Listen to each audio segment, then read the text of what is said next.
नमस्कार, जय श्री राधे। मैं हूं करिश्मा कौशिक और आप सभी दर्शकों का एस्ट्रो तक चैनल पे बहुत बहुत स्वागत है। आज हम बात करेंगे छठे नवरात्रे, जो कि माँ कात्यायनी को समर्पित होता है। माँ दुर्गा का छठा स्वरूप माँ कात्यायनी। अब इनकी पूजा आराधना करने से आपकी हर मनोकामना तो पूरी होती ही होती है, मगर आपको प्रसिद्धि मिलती है और साथ ही साथ मान सम्मान भी मिलता है। अब हम बात कर रहे हैं, हर एक नवरात्रों में हर एक माता का स्वरूप जो है किसी न किसी ग्रह से संबंध रखता है और साथ ही साथ किसी न किसी चक्रा से भी संबंध रखता है। तो माँ कात्यायनी का जो ये स्वरूप है, इनकी पूजा आराधना करने से आपका जो बृहस्पति ग्रह है यानी जो जुपिटर है वो स्ट्रॉन्ग हो जाता है।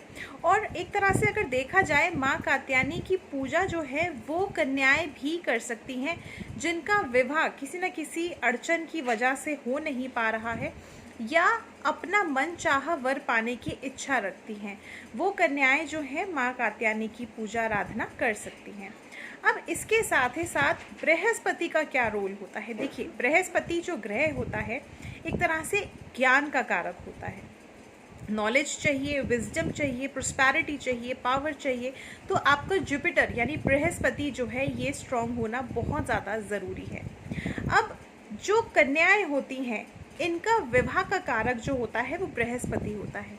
इसीलिए बृहस्पतिवार को अगर कन्याएं जो हैं दान करती हैं पीली वस्तुओं का, तो कहीं ना कहीं उनका वैवाहिक जीवन भी अच्छा रहता है और उनका मन चाहे वर से भी विवाह होता है। अब माँ कात्यायनी जो है, इनका संबंध कहीं ना कहीं बृहस्पति ग्रह से है। तो इसीलिए माँ कात्यायनी की पूजा आपको किस तरह से करनी है, तो देखिए, अगर आप अविवाहित हैं तो माँ कात्यायनी की पूजा जो है आप अपने मन चाहे वर की प्राप्ति के लिए कर सकते हैं और साथ ही साथ नॉलेज के लिए कर सकते हैं यानी ज्ञान के लिए कर सकते हैं। मगर आप विवाहित हैं तो आप अपने विवाहित सुखी जीवन के लिए पूजा आराधना कर सकते हैं। अगर आप पुरुष हैं तो मान सम्मान वृद्धि पाने के लिए, प्रसिद्धि पाने के लिए आप माँ कात्यायनी की पूजा आराधना कर सकते हैं। अब किस तरह से माँ कात्यायनी की पूजा आराधना करनी है, तो देखिए, माँ कात्यायनी को आप जो है जब पूजा आराधना करेंगे तो हल्के रंग के पीले वस्त्र आप धारण करें या फिर लाल रंग के वस्त्र धारण करके माँ कात्यायनी की पूजा करें। अब माँ कात्यायनी को आप जो है शहद का भोग ज़रूर लगाएं या फिर आप शहद का भोग लगाने के साथ ही साथ माँ कात्यायनी को आप केसर की खीर ज़रूर भोग में लगाएं। ऐसा करने से माँ कात्यायनी जो है प्रसन्न होंगी। अब इसके साथ साथ माँ कात्यायनी को जो है पीले रंग की वस्तुएं बहुत अधिक प्रिय हैं, तो इसीलिए पीले फल, पीले फूल, पीले नैवेद्य आप माँ कात्यायनी को अर्पित करें। साथ ही साथ अगर संभव हो तो एक चांदी का पात्र ले लें। अगर चांदी का पात्र ना भी आपके पास हो तो एक मिट्टी का पात्र ले लें। अगर आप चाहते हैं कि आपकी हर मनोकामना पूरी हो जाए तो उस मिट्टी के पात्र में आप 1 रुपये का सिक्का डाल करके और शहद भर करके माँ कात्यायनी को अर्पित कर दीजिए। उसके बाद इस पात्र को पूजा करने के बाद अगले दिन यानी 7वें नवरात्रे पर इस पात्र को आप पीपल के वृक्ष के नीचे जाकर के रखाइए।